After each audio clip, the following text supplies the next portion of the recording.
L'an dernier, j'avais rencontré Pascal Jacques, président de TASB, qui invitait la population à compléter une pétition afin de faire changer les horaires des paramédics ici dans la région de Lac-Mégantic. Les choses n'ont toujours pas changé et puis maintenant, les paramédics seront en grève à partir du 15 février. Je l'ai rencontré pour connaître les mesures de grève. Pascal, tu es président de TASB. On s'est rencontrés, c'est la 3e fois qu'on fait une entrevue ensemble, presque à tous les ans maintenant. Peux-tu faire un peu un récapitulatif de ce qui s'est passé, les conditions de travail dans lesquelles les ambulanciers sont depuis plusieurs années, puis les demandes qui ont été faites au gouvernement qui n'ont pas été entendues?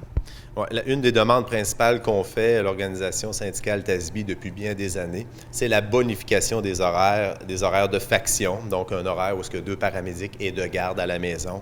Et lorsque survient un appel, doivent se rendre à la caserne pour par la suite se mettre en direction de l'appel. Donc, ça, c'est une demande qu'on fait depuis bien longtemps, particulièrement pour la région de Mégantic, ici, où il y a 2 véhicules avec ce type d'horaire-là. Qui amène un délai. On comprend que le délai de mise en route est entre 5 et 10 minutes de plus. Et dans le cadre de nos fonctions, on traite des gens pour des raisons médicales où chaque minute peut être importante, particulièrement pour un arrêt cardio-respiratoire, pour donner un exemple. Donc, pour nous, c'est une des demandes la plus importante pour la région de Mégantic, ici qu'on a travaillé fort par le biais d'une pétition qui a été déposée auprès du ministre Gaétan Barrette à l'Assemblée à Québec, d'ailleurs avec des gens de Mégantic qui ont venu nous accompagner en chambre. Et on est toujours au statu quo, hein? On n'a pas avancé d'un poil et Gaétan Barrette lève à peine le visage pour prendre le temps de regarder le problématique qu'il y a ici à Mégantic.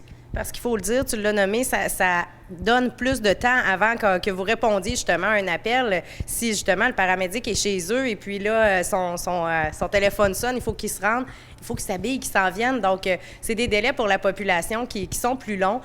Vous demandez à ce que ça change. Jusqu'à maintenant, il ne s'est rien passé, là. Il ne s'est rien passé, puis on a eu tellement de bel appui de la population de Mégantic ici, puis je tiens à les remercier par cette occasion-là, Sophie, parce qu'ils ont été très présents à signer la pétition, à nous appuyer. Oui. Et c'est pour ça que dans ce qu'on vit présentement, qui est comme la grève au niveau de notre réseau qu'on a déclenché, bien, la dernière chose qu'on veut, c'est de prendre notre population en étage, population qui nous a tellement appuyés au fil des années. Donc, c'est une grève qui va amener des mesures administratives, qui va venir compliquer un peu la structure, mais la personne qu'on veut toucher dans cette grève-là, c'est vraiment le ministre de la Santé et surtout pas notre population. Donc, tu le dis, la grève des ambulanciers, ça ne veut pas dire qu'on n'aura pas de service dans la région. C'est plutôt du côté administratif. Ça se passe à partir du 15 février prochain, c'est bien ça? Voilà, on a envoyé nos avis de grève à l'entreprise ici qui couvre, qui est des Sercom, le 1er février. Donc, le 15 février, le tribunal administratif du travail qui va venir coffrer les mesures qui seront mises en application, seront déployées. Évidemment, les services essentiels nous touchent en lien avec les services préhospitaliers. Donc, c'est évident que le service à la population va rester à 100% du déploiement qu'il y a actuellement. Ce qu'on va amener, c'est de la structure un peu administrative qui va être ralentie, plus difficile. À vrai dire, amener un peu de sable dans l'engrenage au niveau du ministère de la Santé pour finalement faire lever la tête à M. Barrette. Donc, que les choses changent finalement. Est-ce qu'il y a un délai? Est-ce que vous demandez un délai justement pour que ces choses-là changent, pour qu'on prenne position dans ce dossier-là? Là?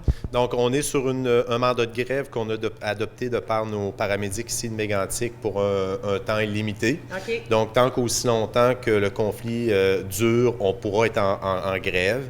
On comprend que c'est pour un règlement au niveau monétaire de notre convention collective parce que pour ce qui est des éléments normatifs, donc les délais de journée de congé, toute la structure un peu de demande de congé ou de vacances, tout ça, ces éléments-là, c'est du normatif. C'est pas mal réglé avec l'entreprise. Okay. Et il reste les éléments monétaires, donc les horaires de faction, le régime de retraite, les salaires, ça, c'est du monétaire et c'est une autre partie de cette négociation-là qu'on entreprend en demandant la grève pour essayer de faire activer, déclencher ce dossier-là pour finalement qu'on arrive à une conclusion.